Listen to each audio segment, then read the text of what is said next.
প্রিয় বন্ধুরা, একজন মৃত মানুষ কি অন্য আর একজন মৃত মানুষের সাথে যোগাযোগ করতে পারে? আসসালামু আলাইকুম ওয়া রাহমাতুল্লাহ। আশা করছি সবাই ভালো আছেন। আরেকটি নতুন ভিডিও নিয়ে চলে আসলাম। আজকের ভিডিও টপিক কি ভিডিও শুরুতে তো দেখতে পারলেন। আশা করছি ভিডিওটি শেষ পর্যন্ত দেখলে সময় নষ্ট হবে না, অনেক কিছু জানতে পারবেন। চলেন ভিডিওটি দেখে আসি। আসসালামু আলাইকুম বন্ধুরা, আশা করি আপনারা সকলেই ভালো আছেন। প্রিয় বন্ধুরা, একজন মৃত মানুষ কি অন্য আর একজন মৃত মানুষের সাথে যোগাযোগ করতে পারে? অথবা আমি মারা গেলে কি আমার মৃত পরিবারের সাথে যোগাযোগ করতে পারবো? যদি আপনাদের এই বিষয় নিয়ে জানার ইচ্ছা থাকে তাহলে ভিডিওটি সম্পূর্ণ দেখবেন। কিছু হাদিসের বর্ণনা থেকে জানতে পারি যে মুমিন বান্দার মৃত্যুর পর একে অপরের সাথে সাক্ষাৎ করতে পারেন এবং তারা নতুন মৃত মুমিন ব্যক্তির কাছে জিজ্ঞাসা করে অমুক ব্যক্তির কি অবস্থা। হজরত সাঈদ ইবনে জুবাইর রাদিয়াল্লাহু আনহু বলেন, যখন কারো মৃত্যু হয় এবং কবরের জীবন শুরু হয় তখন তার মৃত সন্তানরা তাকে এমনভাবে অভ্যর্থনা জানায় যেভাবে পার্থিব জীবনে কোনো বহিরাগত লোককে সংবর্ধনা জানানো হয়। হজরত সাবেদ বানানী রাদিয়াল্লাহু আনহু বলেন, যখন কারো মৃত্যু হয় তখন তার পূর্বে মৃত নিকট আত্মীয়গণ তার নিকটে এসে তাকে ঘিরে ধরে। তারা সবাই এত বেশি খুশি হয় যেমন পার্থিব জীবনে বহিরাগত কারো সাথে দেখা হলে সবাই খুশি হয়, ঠিক তেমন।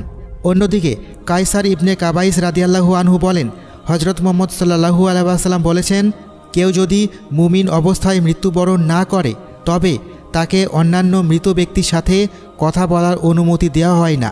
একদিন একজন সাহাবী জিজ্ঞাসা করলেন, হে আল্লাহ রাসূল, একজন মৃতের সাথে কি অন্যান্য মৃত ব্যক্তি কথা বলতে পারে?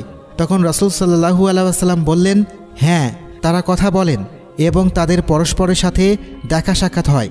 হজরত আয়েশা রাদিয়াল্লাহু আনহা বলেন, রাসূল সাল্লাল্লাহু আলাইহি ওয়াসাল্লাম বলেছেন, যখন কোনো মুসলিম ব্যক্তি তার মুসলিম ভাইয়ের কবর জিয়ারত করে এবং সালাম দেয় এবং তার কবরের পাশে বসে, তখন কবরে সমাহিত মৃত ব্যক্তি তার সালামের জবাব দেয় এবং জিয়ারতকারী সেখান থেকে চলে আসা পর্যন্ত তাকে চিনতে এবং বুঝতে পারে।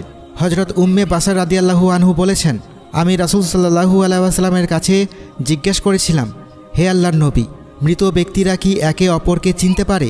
তখন তিনি উত্তরে আমাকে বললেন, তোমার উপর শান্তি বর্ষিত হোক। যেসব মুমিনের আত্মা আল্লাহ তাআলার উপর সন্তুষ্ট থাকে তারা জান্নাতের সবুজ পাখির হৃদয়ের অভ্যন্তরে থাকে।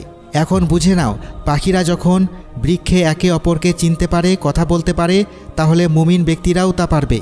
আবু সাঈদ খুদরি রাদিয়াল্লাহু আনহু বলেন, রাসূল সাল্লাল্লাহু আলাইহি ওয়াসাল্লাম বলেছেন, যখন কোনো ব্যক্তি কুরআন মাজিদ শিক্ষা শুরু করেন এবং তার শেষ করার পূর্বে মারা যায়, কবরে একজন ফেরেশতা তাকে কুরআন মাজিদ শিক্ষা দেন আর সে আল্লাহ তাআলার সাক্ষাৎ পাবে যখন সে সম্পূর্ণরূপে হাফেজ হবেন।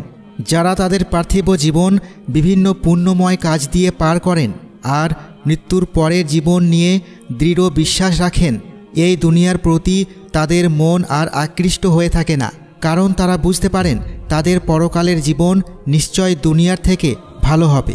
তখন তারা দুনিয়ার জীবন থেকে পরকালের জীবনকে বেশি প্রাধান্য দিয়ে থাকেন। অন্যদিকে অনেকেই আছেন যারা এই পার্থিব জীবনের সুখ শান্তির আশায় অন্যায় কাজে লিপ্ত হয়ে থাকেন। তারা মৃত্যুর কথা স্মরণ করলেই ভয় পায়। সুলাইমান ইবনে মালিক আবু হাজেম রাদিয়াল্লাহু আনহুকে জিজ্ঞেস করলেন, আমরা মৃত্যুকে ভয় পাই কেন? তখন উত্তরে তিনি বললেন, তোমরা দুনিয়ার জীবনকে খুব বেশি সুন্দরভাবে সাজাতে চাও, পরকালের কথা ভুলে যাও। এজন্যই তোমাদের সাজানো সুন্দর জায়গা হতে পরকালের কঠিন জায়গা পছন্দ হয় না। তখন সুলাইমান বললেন, আপনি সঠিক বলেছেন। আমাদের সকলের উচিত দুনিয়ার এই ক্ষণস্থায়ী জীবনের কথা না ভেবে পরকালের কথা ভাবা, দুনিয়ায় খারাপ কাজ ত্যাগ করা।